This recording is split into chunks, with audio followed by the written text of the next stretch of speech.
Welcome back, deep divers. Today, we're taking a deep dive into all things Demeter. Ooh, You know, the excitement. Greek goddess of the harvest, all things agriculture. Yeah, the one who makes sure we got food on the table. Exactly. Now, I'm sure you're thinking, okay, I know the basics, grain mother, harvest time, all that good stuff.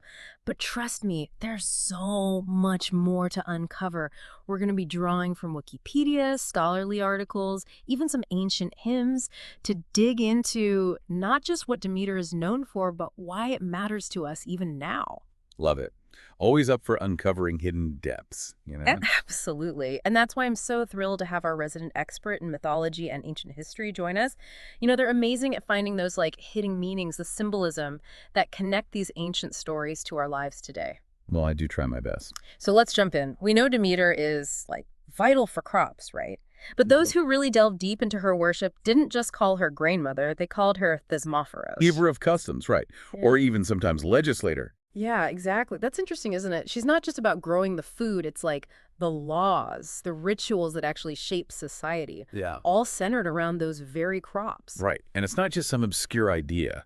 The Athenian orator Isocrates actually said that Demeter's gift of agriculture, it's what allowed civilization to flourish. Like it's not just survival anymore. Yeah, totally. It's about order, community, culture, all that. Exactly. So here we see this powerful, law-giving Demeter super tied to human success, right? But was she always seen this way? Was there something more right from the start? You know, that's a super interesting point. The idea that maybe our understanding of Demeter is a bit too simple. Even from those earliest ideas about her, she had these connections not just to the earth, but to the underworld. Oh, the underworld. Okay, now that's intriguing. Right. And in some ways, she's kind of blurred with Gaia, the primordial earth goddess. They share some of the same epithets, even these names or titles that link them. That's cool. So they were super connected. For sure. And in some regions of Greece, her image actually takes on this a much darker, kind of mysterious, even frightening tone. Okay, darker. So not all sunshine and barley fields then. Don't always know. Tell me more about this underworld connection, though. That sounds like there's a story there. Oh, absolutely there is. It's the story of Persephone, her daughter. And it really shows how Demeter is so intertwined with life, death, and rebirth, that whole cycle. Okay, I'm listening. So Hades, the king of the underworld, he abducts Persephone, and Demeter is plunged into this unimaginable grief. But here's what's fascinating. It's not just like a personal tragedy. It affects the entire world. Seasons stop, plants die, there's famine everywhere, all because Demeter, in her sorrow, can't do her duties anymore. Wow, so the earth is literally withering away because she's heartbroken? That's intense. I mean, even Zeus, the king of the gods, he can't stop her grief. That says something about her power. For sure. Yeah. It really shows you how vital she is. And this myth is not just a tragic story, it's actually the foundation for the Eleusinian mysteries, these secret rituals practiced for centuries in ancient Greece. Mysteries, secret rituals. Okay, I'm hooked. So Demeter is more than just a public harvest goddess then. What was going on with these darker aspects you mentioned? Well, we can't talk about Demeter's darker side without mentioning the Black Demeter of Arcadia. Black Demeter. Okay, now I'm really curious. What did she look like? Picture this, snake-haired, horse-headed, holding both a dove and a dolphin. Pretty striking, huh? Yeah, that's definitely not the gentle, grain-giving Demeter I learned about back in school. It's powerful, almost a little intimidating. Right, and it really shows her control over multiple realms, the earth, the underworld, air, water. She's a force of nature, literally. Wow, that's amazing. And it ties back to that Gaia connection too, right? Totally. In Arcadia, it's even stronger, linking her to Despoina, a powerful figure from the underworld. You see this duality, the two goddesses, as they were sometimes called, both life-giving and connected to death, nurturing, but also fearsome. So we have this multifaceted goddess, right? Giver of life, but also wielding this earth-shattering grief.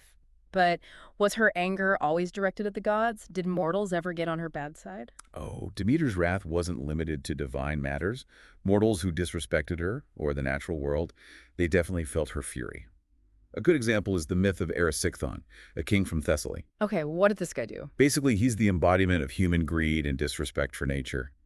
He decides to chop down all the trees in Demeter's sacred grove What? Why would he do that? because he wanted to build a bigger, fancier palace for himself, of course. No, he didn't. I can only imagine how Demeter reacted to that.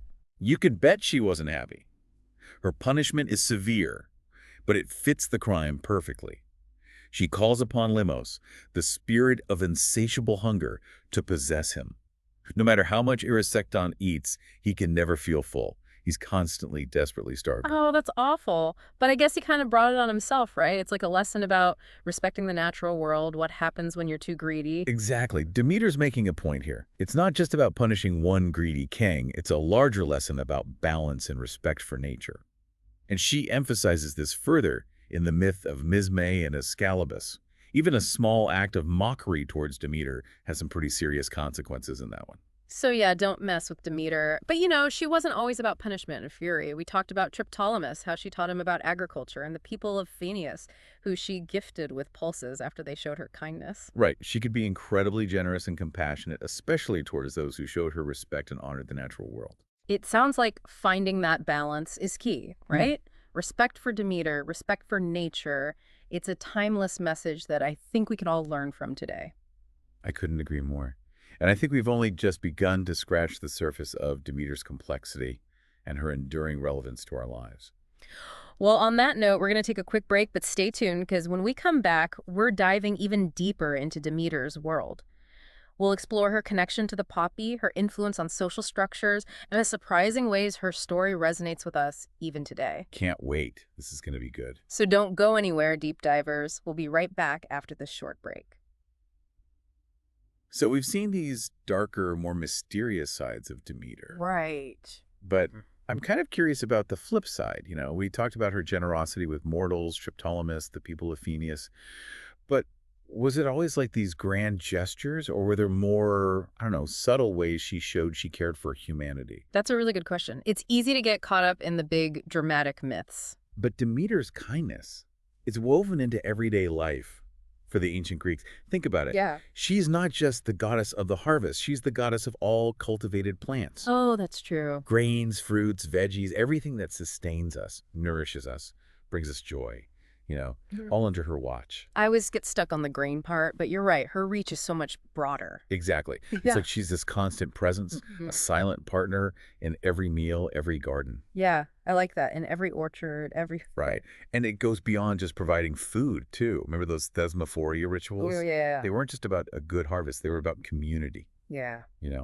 strengthening those bonds, creating harmony.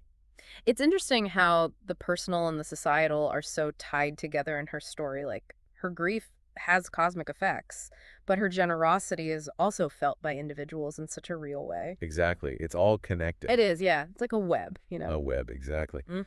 Speaking of connections, there's this one part of Demeter's story we haven't touched on yet. Mm-hmm. The poppy. The poppy, like the flower. Yep, the poppy. I'm having trouble picturing that, to be honest. I know it's important to the ancient Greeks, but what does a flower have to do with the goddess of agriculture?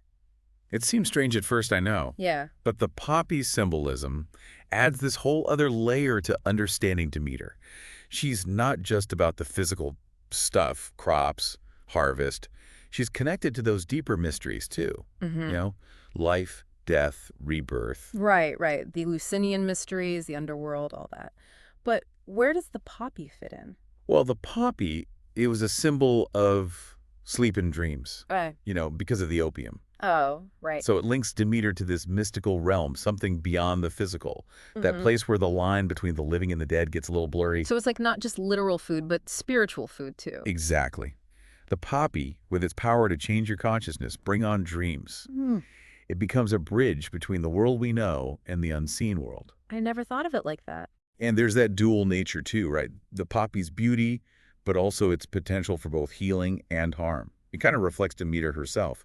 Life-giving, nurturing, but also this force to be reckoned with. Oh, yeah, that's true. Like, even beautiful things in nature can have a dark side, right? For sure. And that balance is so important. Just like you can't have life without death, you can't have the poppy's healing without acknowledging its potential for, the opposite. It's a good reminder. It is. And this poppy connection, it's not just a Greek thing either. It actually goes way back even further to older cultures, especially in Crete. Oh, wow, really? Oh, yeah. So Demeter's story is even older and more complex than we thought. It seems that way. The Minoans, they were around centuries before classical Greece, and they had this goddess figure linked to poppies too. Oh, interesting. She wore poppy seed capsules on her headdress, symbolized nourishment, but also, altered states of consciousness. So Demeter might have been influenced by these older traditions then. It's fascinating, right? It's like she absorbed pieces from different cultures, different beliefs over time. Yeah, it's like she's constantly evolving. Exactly. Not static, you know? She changes, adapts, takes on new meanings. It's a journey. That's amazing. It's like she's a living, breathing part of history, always changing. I like that. And speaking of history, maybe it's time to look at Demeter's influence on, well, society itself. Yeah. Social structures, even justice in ancient Greece. Oh, yeah. We talked about her as the giver of customs, but I'd love to hear more about how that actually played out. Right, so one of the clearest examples is the Thesmophoria festival. We keep coming back to it. It does seem pretty important. Yeah, it wasn't just a harvest party. It was like a ritualized way of affirming the laws, the customs that held society together, you know? Yeah. And women played a huge part in it, right? Huge, which is so interesting because it challenges how we often think about women in ancient Greece. It wasn't just the home and family. Through their connection to Demeter, they were shaping the social and political world. It's a good reminder that history isn't always black and white. For sure. Always more to uncover, more layers to peel back. And Demeter's story is a perfect example of that, I think. Totally agree. And speaking of uncovering things, there's this other side to Demeter's influence on justice that I think is worth digging into. It goes back to Erysichthon, that king who chopped down her sacred grove. Oh, right. The one with the insatiable hunger. Yeah. But how is that about justice? It seems like, well, he did something bad, he got punished. It's easy to see it that way, but I think there's a deeper meaning there. Demeter, she's not just reacting, she's enacting this, like, cosmic justice, restoring balance. Okay, explain that. So his greed, his disrespect, it leads to destruction, right? The sacred grove, this place of harmony, it's gone. So his punishment, this endless hunger, it becomes a mirror of his cram. Whoa, I see what you mean. He consumes the forest, and then consumption consumes him. It's like poetic justice, almost. Exactly. And that hunger, it becomes this metaphor for what happens with unchecked greed. It throws everything off balance, just like what he did at Demeter's Grove. That's a powerful message, especially now, when we're facing the consequences of our own greed, our disregard for the environment. It is, yeah. Demeter's lessons are timeless. They really are. You mentioned that her influence on justice went beyond just Erysichthon, though, right? What other stories show that? One that comes to mind is Misme and Ascalibus. We've talked about it briefly. Misme offers Demeter a drink while she's searching for Persephone. Yeah, and her son makes fun of Demeter's grief. Exactly. And Demeter turns him into a lizard. Seems harsh, maybe, for something that might seem small. It did, yeah. But it shows that she's a guardian of, well, sacred customs, a protector of those who show her respect. Even small acts of disrespect, especially when someone's vulnerable, they can have big consequences. Like boundaries, almost. Boundaries, exactly. Justice isn't just about punishing, it's about maintaining order, respecting the lines between humans and the divine. So Demeter is basically saying, hey, there are rules, you gotta follow them.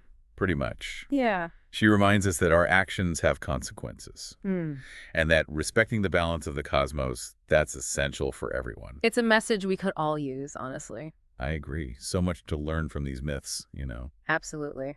Now, before we wrap up our Demeter deep dive, I want to touch on one more thing, her grief. Oh, yeah. We've seen her anger, her compassion, all of that. But the grief, it keeps coming back, It does. It's the heart of so much of her story. And it's a reminder that even gods and goddesses, they experience those deep emotions. It's true. It's not just some abstract idea. Her grief has real world-changing effects. The earth literally withers because she's heartbroken over Persephone. I mean, that's intense. It is. And it shows just how much she loves her daughter. Right. And that even gods and goddesses aren't immune to suffering. Exactly. They feel loss, they feel pain, they grieve, just like us. It makes her seem more human somehow, relatable, And it reminds us that grief is universal. It doesn't matter if you're mortal or immortal, we all experience it. Yeah. That's beautiful and kind of sad, too. It is. But it's also powerful. It connects us all. It does. It's part of what makes Demeter's story so enduring, I think. She's not just some distant myth. She reflects our own capacity for joy, for sorrow, for love, for loss. Well said. And with that, I think it's the perfect time to move on to our final thoughts on Demeter. It's kind of amazing how, even though she's this powerful goddess, Demeter's story is so human. We've seen her anger, her sorrow, but also her love, her compassion. Right? That mix of divine and human, it's at the core of who Demeter is. And I think that's why she still resonates with us. We see ourselves in her struggles, her joys, her connection to nature. It makes you wonder what the ancient Greeks took away from her story, besides the practical stuff about farming. What kind of deeper wisdom did they gain from worshiping her? That's a great question. And I think it comes back to everything we've been talking about. The way everything's connected, that cycle of life and death, the need for balance, respect for nature. Right. Demeter's story, it's a reminder that we're not separate from nature. We're part of it. Yeah, we are. Our actions have consequences for ourselves, for the world around us. And like how she grieves for Persephone, we have to acknowledge the losses we experience, both personally and as a whole. That's a heavy thought. It is. But her story also offers hope. Mm-hmm. Just like spring follows winter, there's always that chance for renewal, for finding balance and harmony again. Oh, that's nice. It is. So it's a powerful message, especially now. With climate change, all the environmental problems we're facing, Demeter's story feels, I don't know, urgent. It does, yeah. It's like she's calling out to us, reminding us to be stewards of the earth, to honor its rhythms, find that balance before it's too late. Because it could be too late, right? It could. But she shows us that even after devastation, there's still a chance for rebirth, a path back to harmony. But it takes work. It does. Effort, respect, a willingness to learn from the earth itself. So maybe that's the biggest lesson Demeter offers, a call to reconnect with nature, to remember we're not separate from it, we're part of its cycles. I love that. And maybe, just maybe, if we rediscover that connection, we can start to heal both ourselves and the planet. Beautiful. Really beautiful. It is. And I think that's a perfect place to wrap up our thoughts on Demeter. It's been an amazing journey, from Grain Mother to the Underworld, from her fury to her compassion. She's so much more than just a simple goddess of the harvest. She really is. A huge thank you to our expert for guiding us through all the twists and turns of Demeter's world. And to our listeners, we hope this deep dive has made you curious to keep exploring. Keep asking questions, seek out those hidden layers of knowledge. Until next time. Tell us what you think about this episode. Thanks for watching and see you in the next one.